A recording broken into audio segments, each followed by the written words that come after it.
Dans cet exercice, on nous demande d'abord d'établir cette inégalité et ensuite de conclure quant à la nature de l'intégrale lorsque x tend vers plus l'infini. Alors premièrement, on peut établir l'inégalité. Alors souvenez-vous que pour établir une inégalité avec des intégrales, il vaut mieux commencer par l'inégalité de ce qui est contenu dans l'intégrale. Donc, on peut dire que quel que soit x supérieur à e, quel que soit du coup t appartenant à ex, d'accord, parce que si j'intègre de e à x par rapport à t, ça veut dire que t appartient à l'intervalle ex. Eh bien, je vais avoir quoi? Je vais avoir ln de t qui est supérieur ou égal à ln de e qui vaut 1 par définition. Pourquoi? Il faut justifier, car la fonction qui à t associe ln de t est croissante sur R plus étoile, donc sur ex. Ensuite, en divisant cette inégalité par t strictement positif, on va pouvoir écrire donc que quel que soit e strictement supérieur à quel que soit x strictement supérieur à e, quel que soit t appartenant à ex, eh bien ln de t divisé par t est supérieur ou égal à 1 sur t. Ça, le sens de l'inégalité ne change pas, t est positif, strictement.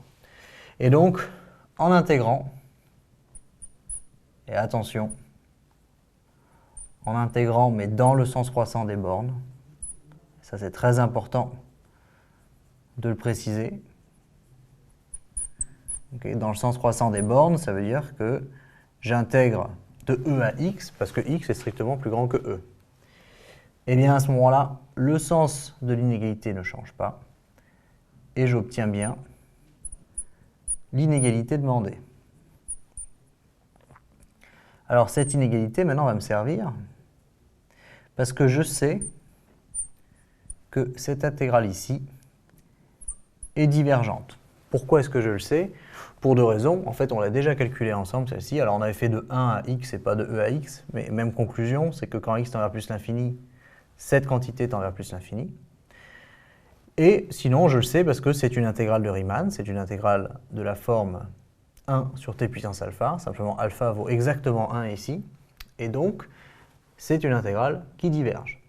Donc, je peux utiliser l'une ou l'autre des justifications, mais ce qui importe, c'est la conclusion, c'est que celle-ci diverge, et ça va impliquer que l'intégrale de e à x de ln de t sur t dt diverge également. Pourquoi? Alors, attention, je vais aller vite, mais il faut justifier. Pourquoi? Parce que les fonctions ln de t sur t et 1 sur t sur ex sont des fonctions positives. D'accord? Et par minoration, dans le cas des fonctions positives, eh bien, je peux conclure que si celle-ci diverge, alors celle-ci va diverger. D'accord? Mais c'est vrai que pour être tout à fait rigoureux, il faudrait dire que sur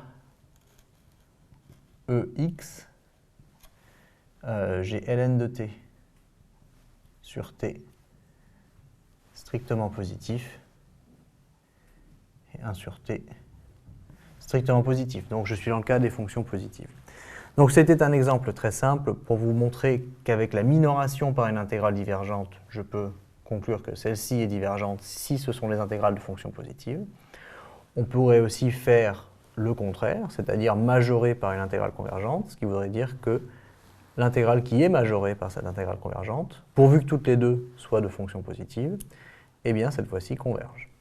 Donc, inégalité, ça c'est un petit rappel, quelque chose que vous saviez faire en terminale facilement. Ici, c'est quelque chose d'un petit peu plus compliqué peut-être, mais revoyez-le bien, entraînez-vous avec les exercices qui suivent, et vous verrez qu'en fait, c'est une méthode qui revient souvent et que vous maîtriserez facilement.